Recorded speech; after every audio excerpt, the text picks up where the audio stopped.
No Country for Old Men is a novel written in 2005 by Cormac McCarthy, and in 2007 it was adapted to a film directed by Joel and Ethan Coen, who have also directed the films The Big Lebowski and Hail Caesar, as well as many more. It is a film for mature audiences and was premiered at Cannes Film Festival in 2007, and later was released in theaters. Despite only having a $25 million budget and not being considered a Hollywood blockbuster, it still made $171 million at the box office. At the 2008 Academy Awards, it won Best Picture, Best Director, and Best Supporting Actor for Javier Bardem's performance. Now here's what the movie's about. No Country for Old Men takes place in the 1980s in a Texas town right beside the Mexican border. It starts with one of the three main characters, Llewellyn Moss, stumbling across what seems to be a drug deal gone bad. Llewellyn then finds a briefcase with $2 million in it, and he promptly takes it back to his trailer park home. The main antagonist, Anton Chigurh, is a hitman that the cartel hired to find the money that Llewellyn stole. Anton is a ruthless killer, and he does not let anything in front of him get in his way of completing his objective. Sheriff Bell is the last main character, and his role in the story is he is responsible for tracking down Anton and making sure he does not kill any more people. But he does not care very much about his job, and he, as well as the other police in the novel and the film, leave Anton and Llewellyn to do whatever they want to each other. I will not be spoiling this movie because I would highly recommend watching this movie if you're interested in action thriller movies. Before I show a big commentary on the scene I will be analyzing, here's a little setup for the scene. The main antagonist, Anton Chigurh, had only been shown twice previously to the scene. I will show these two scenes now so you can understand the type of person he is. Yes, sir. I got it under control.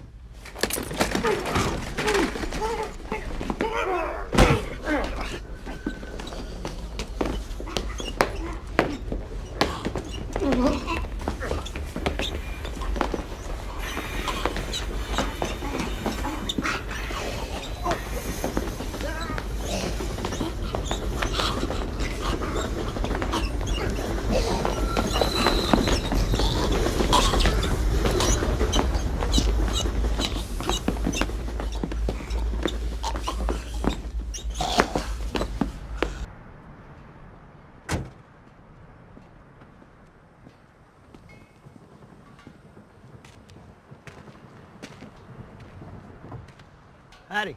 What's this about? Step out of that car, please, sir. What is that? I need you to step out of the car, sir.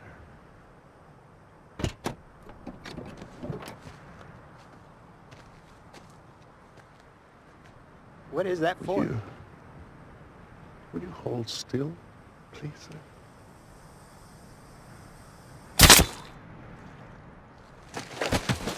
I will first show the entire scene, and then I will give my analysis after.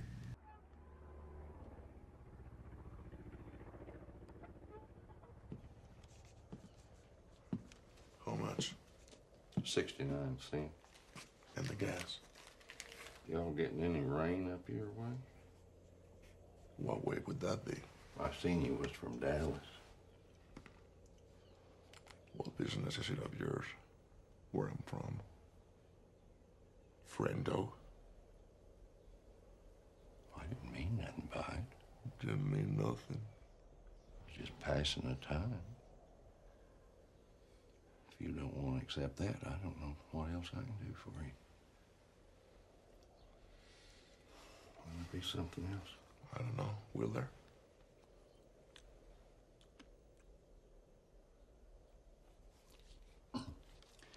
Is something wrong With what? with anything?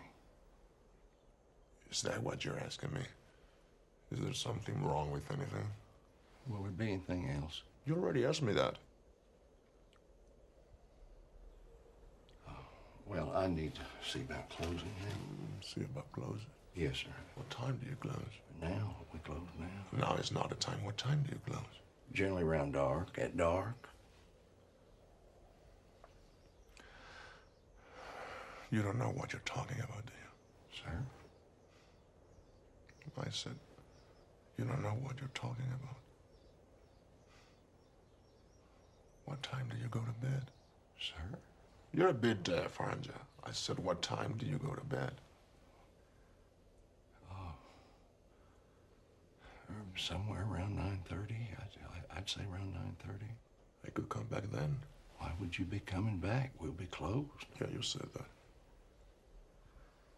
Well, I got to close now. You live in that house out back. Yes, I do. You lived here all your life? This is my wife's father's place originally. You married into it? We lived in Temple, Texas for many years. Raised a family there in Temple. We come out here about 4 years ago. You married into it? That's the way you want to put it. Well, I don't have some way to put it. That's the way it is.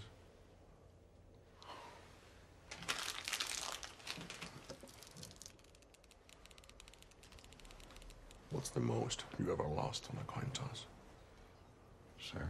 The most you ever lost on a coin toss? I don't know. I couldn't say. Call it. Call it. Yes. For what? Just call it. Well, we need to know what we're calling it for here. You need to call it. I can't call it for you. Well, it wouldn't be fair. I didn't put nothing up. Yes, you did. You've been putting it up your whole life. You just didn't know it. You know what date is on this coin? No. 1958. It's been traveling 22 years to get here. And now it's here. And it's either heads or tails. And you have to say, call it. Well, look, I need to know what I stand to win. Everything. How's that? You stand to win everything, call it. All right. Heads, then.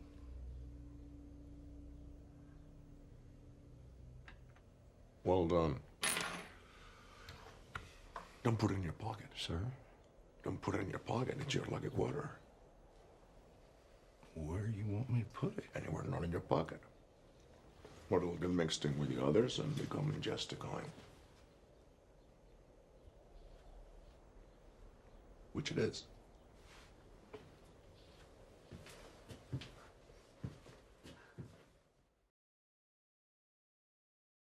In this establishing shot, you can see the house that the man lives in behind the gas station. It also shows how barren the city is, and how it is the furthest thing away from a thriving metropolis.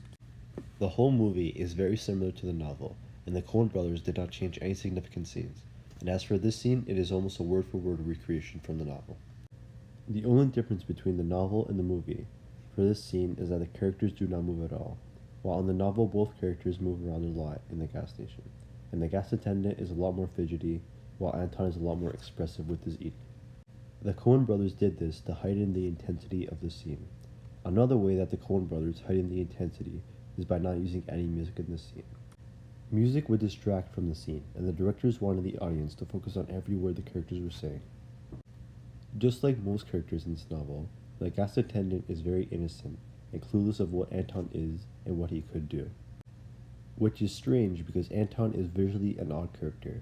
His hair and his wardrobe emphasize how much different he is from everyone else.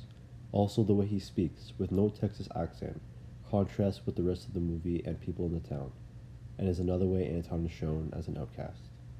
The whole scene is medium shots with shot reverse shot, with the focus mostly being on the person who is talking. This is to emphasize the posture of the person on frame and the facial expressions they are making, instead of showing too much background, which is not important.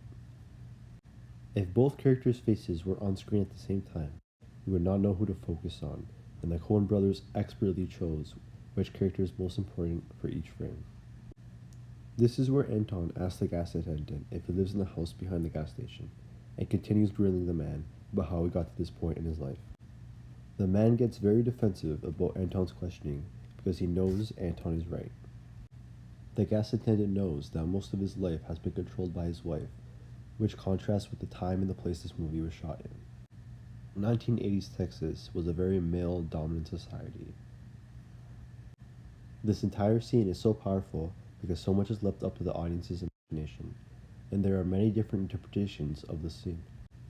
If the Coen brothers or Cormac McCarthy were more literal about the scene, it would be a lot less tense. This movie contains very mature subject matter, which is part of the reason why it is an R-rated film. If the same ideas were portrayed in a PG-13 movie, it would not have the same effect on the audience. For example, if a 10-year-old watched this movie, they would think it looked cool. Whereas if a 40-year-old watched this movie, they would be able to infer many things a kid would not be able to get and get a lot more from the movie. The Coen brothers added things like gore and other mature things to ensure that the proper audience watched the movie. This is the part where the gas attendant says, "I didn't put nothing up," and Anton responds with, "Yes, you did. You've been putting it up your whole life. You just didn't know it." Which is a key quote that resonates throughout the movie.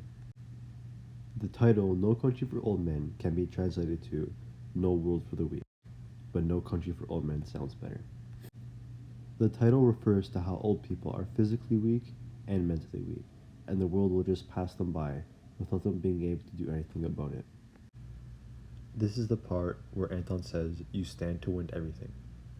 As shown in the two previous scenes, Anton is referring to the man's life when he says everything. The gas attendant then calls the coin toss right, and Anton lets him live the rest of his life. The coin flip in this scene represents that sometimes life and death is as random as a coin flip, and that sometimes your life is out of your own control.